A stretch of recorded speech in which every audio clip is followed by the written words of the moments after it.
ആദ്മിയുടെ വിജയം കോൺഗ്രസിന്റെ ഉത്തരവാദിത്തമല്ല. AAPയുടെ ആദ്യ വിക്കറ്റ് കെജ്രിവാൾ ആയിരിക്കും. ആം ആദ്മിയെ വിജയിപ്പിക്കേണ്ടതിന്റെ ഉത്തരവാദിത്തം കോൺഗ്രസിനില്ലെന്ന് പാർട്ടി വക്താവ് സുപ്രിയ ശ്രീനാഥെ. ഡൽഹി നിയമസഭാ തെരഞ്ഞെടുപ്പിന്റെ വോട്ടെണ്ണൽ പുരോഗമിക്കുന്നതിനിടെയായിരുന്നു കോൺഗ്രസ് വക്താവിന്റെ പ്രതികരണം. ആം ആദ്മി പാർട്ടിയെ വിജയിപ്പിക്കേണ്ട ഉത്തരവാദിത്തം കോൺഗ്രസിനില്ല. ഫലഭൂഷ്ടമായ രാഷ്ട്രീയ കോട്ടകൾ അന്വേഷിക്കുകയും അവ കീഴടക്കാൻ ശ്രമിക്കുകയും ചെയ്യും. ആം ആദ്മി അധികാരത്തിലെത്തുന്നതിന് മുമ്പ് 15 വർഷം കോൺഗ്രസ് തുടർച്ചയായി അധികാരത്തിലിരുന്ന സ്ഥലമാണ് ഡൽഹി.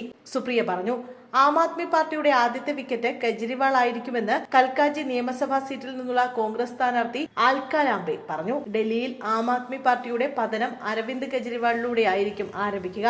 കെജ്രിവാൾ തെരഞ്ഞെടുപ്പിൽ തോറ്റാൽ അതിഷിയും മനീഷ് സിസോദിയും തോൽക്കുമെന്നും അദ്ദേഹം പറഞ്ഞു. ഞാൻ കൽക്കാജിയിലെയും ഡൽഹിയിലെയും ജനങ്ങൾക്ക് നന്ദി പറയുന്നു. ഡൽഹി വിധി പ്രസ്താവിച്ചു. ഫലം എന്തുതന്നെയായാലും ഞങ്ങൾ തെരഞ്ഞെടുപ്പിൽ ഉന്നയിച്ച പ്രശ്നങ്ങൾക്കായി പോരാടുന്നത് തുടരും. എന്റെ ജീവിതത്തിലെ ഏറ്റവും വലിയ നുണയനെ ഞാൻ കണ്ടിട്ടുണ്ടെങ്കിൽ അത് അരവിന്ദ് കെജ്രിവാളാണ്. വെറുതെ ആരോപണങ്ങൾ ഉന്നയിച്ച് ഓടിപ്പോവുകയാണ് അദ്ദേഹം, അൽക്കാലാംബെ പറഞ്ഞു. അതേസമയം വോട്ടെണ്ണലിന്റെ ട്രെൻഡ് അനുസരിച്ച് അരവിന്ദ് കെജ്രിവാളും അതിഷി മർലേനയും മനീഷ് സിസോദിയും പിന്നിലാണ്. ന്യൂഡൽഹി മണ്ഡലത്തിൽ നിന്നാണ് അരവിന്ദ് കെജ്രിവാൾ മത്സരിച്ചത്. കൽക്കാജിയിൽ നിലവിൽ അതിഷി 1000 വോട്ടുകൾക്ക് പിന്നിലാണ്. കൽക്കാജി മണ്ഡലത്തിൽ ഡൽഹി മുഖ്യമന്ത്രിയും ആം ആദ്മി പാർട്ടി സ്ഥാനാർത്ഥിയുമായ അതിഷിക്കെതിരെ BJP സ്ഥാനാർത്ഥി രമേശ് ബിദുരിയാണ് ലീഡ് ചെയ്യുന്നത്.